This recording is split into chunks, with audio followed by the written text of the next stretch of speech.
Yeah, I'd like to switch to something I'm personally very interested in. That's hazard communication. Could you describe for me how your observatory typically interacts with public authorities, civil authorities, the public itself, and additionally, what generally is the most challenging part of, communicating with different stakeholders?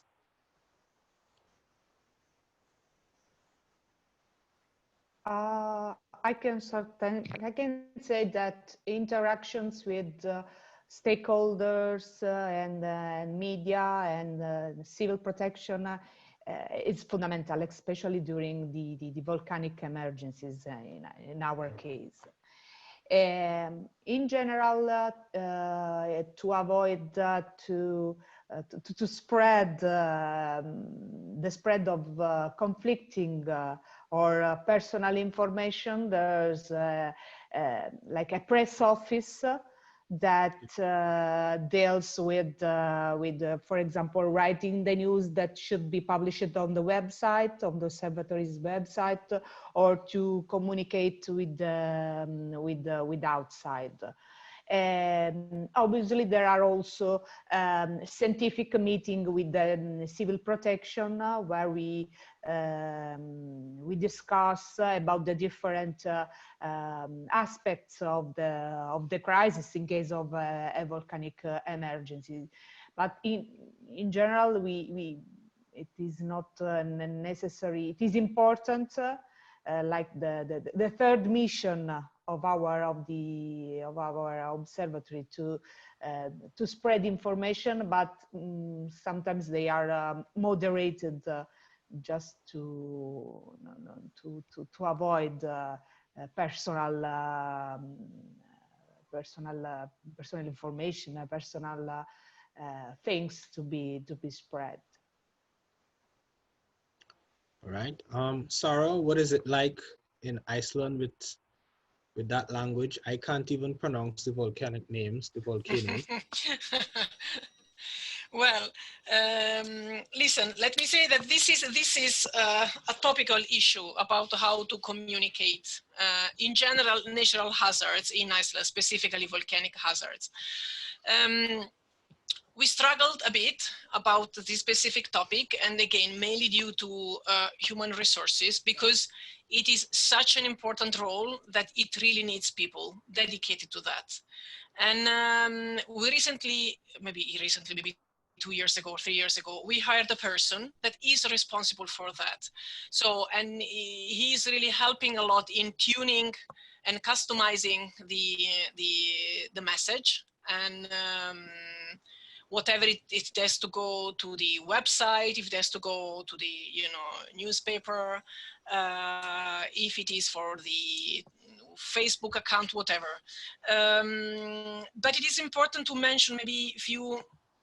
I don't know if there are peculiarities. It might be they are just the same issues wherever in the world. But we have a very good relationship with the civil protection, with which we have regular meetings. And in this sense, I think the communication of volcanic hazards goes more down to, how to say, quantitative estimates, right? Something that could be eventually used by the civil protection for their own decision, because again, we are the scientists providing the hazard information contextualized to the ongoing event, the potential scenario, but the civil protection is responsible for the risk evaluation and eventually the decision making process, whatever is the evacuation, closing area, and so on.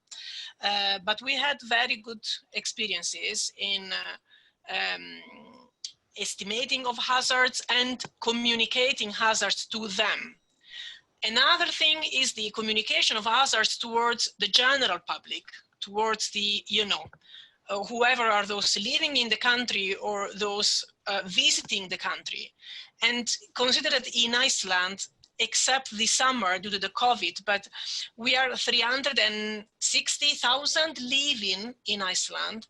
And during the summer, we got up to 2 million people coming to the country. So then, of course, the perception of all those approaching Iceland, it was, of course, they were, of course, here on holiday, it was much different than those constantly living here and knowing very well what the volcanoes in Iceland or geothermal areas or the seismic zones in Iceland can do. So in this sense, I think still languages, still issues regarding languages and having, you know, the right tools to provide information timely, both in Icelandic, but also on the English. A very easy example, maintaining the two websites in Icelandic and in English, constantly updated regarding any news on volcanic hazards, is still an issue. It is still demanding. It is not that obvious, but it is clear that indeed it is a priority. And there are volcanoes with very short precursor, like Hekla. It might be erupting with only 30 minutes, well, not 30, maybe 80 minutes of precursory signals. And then, of course, the question is, how are we communicating with those hiking on the volcano that this might be the case? That might be getting a message from the civil protection saying, hey, Hekla might be erupting soon, just run away from the volcano. So there is a lot of work ongoing, and we are still not at the bottom of it. And again, and the more we think about it, the more we find that it is important to how to say, to tackle. Great. T, you want to wrap us up on this one? Okay. In Montserrat, there is a weekly report that's sent out on Fridays, and that basically entails, well, right now it would just be about how many earthquakes and the SO2 flux that would have been measured during the week. There are a number of activities which occur in Plymouth, and Plymouth has not necessarily been impacted by the volcano, but it is in a place where you can be impacted or even cut off. But the government has definitely, they want to have sand mining operations in and around the Plymouth area or close to the Plymouth area. Also, there's tourism, there's a push for tourism. So we get requests from them for a risk analysis of the areas that they're interested in working or having people work. So we have a dedicated scientist for that, which was hired maybe 3-4 years ago, an expert in risk who could actually do elicitations and generate these maps, these hazard maps, and a report, hopefully that the officials could understand.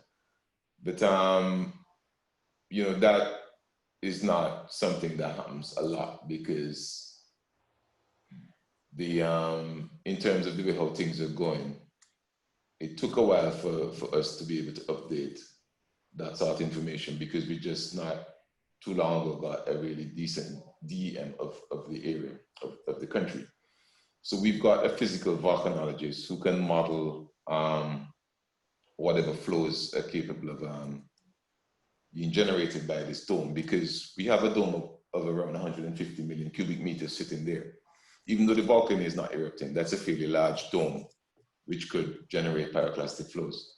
So what the risk scientists would do, working with the physical volcanologists, is try and input these flow models and